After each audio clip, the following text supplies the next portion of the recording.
Welcome to First Baptist Church. I'm Julian Green, historian for First Baptist Church, Petersburg, Virginia. First Baptist is the oldest African-American continued worshiping institution in North America.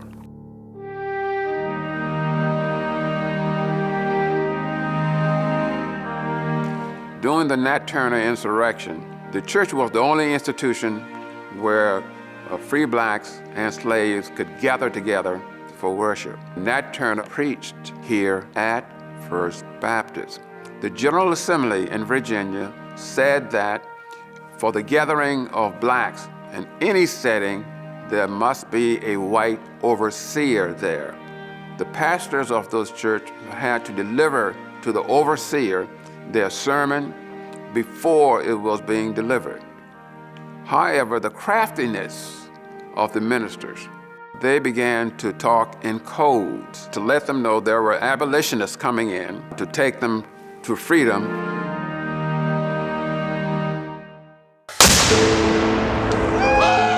During the Civil War, the white supremacists came and really destroyed First Baptist by burning it down. The white community had such a favorable feeling of the presence of First Baptist. They decided to raise some funds to help rebuild the church. And in rebuilding, it was the black craftsmen that built the church. There's not one single nail that hold this edifice together. It's all wood pegs. The structure of this sanctuary really is abound in historic artifacts. The doors coming into the sanctuary are the original doors. The wrought iron railings around the church are the original wrought iron railings.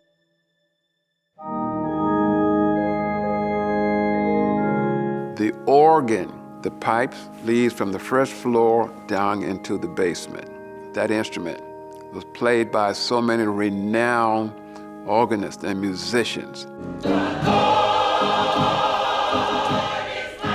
Music then said to the worshipers that they could pour out their soul, their depressed state, their cry and their liberation in music.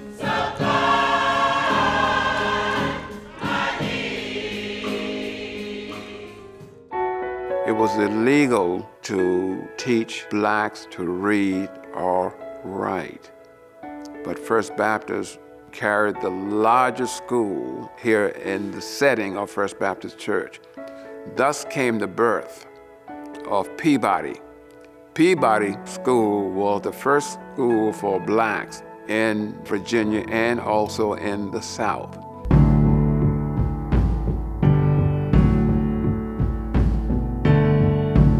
This is the first of the civil rights movement because everything else came out of what happened here in Petersburg. That's what repeatedly brought Reverend Dr. Martin Luther King Jr.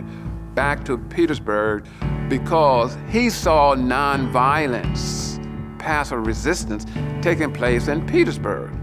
When Dr. King spoke at First Baptist in 1959, the message of that time was to be able to talk about the Poor People's March and to let them know that we had to continue the fight for voting rights.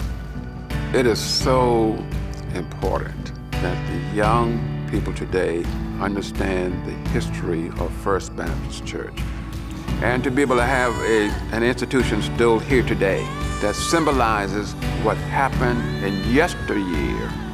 Because those are the shoulders that our young people stand on today to be able to move forward.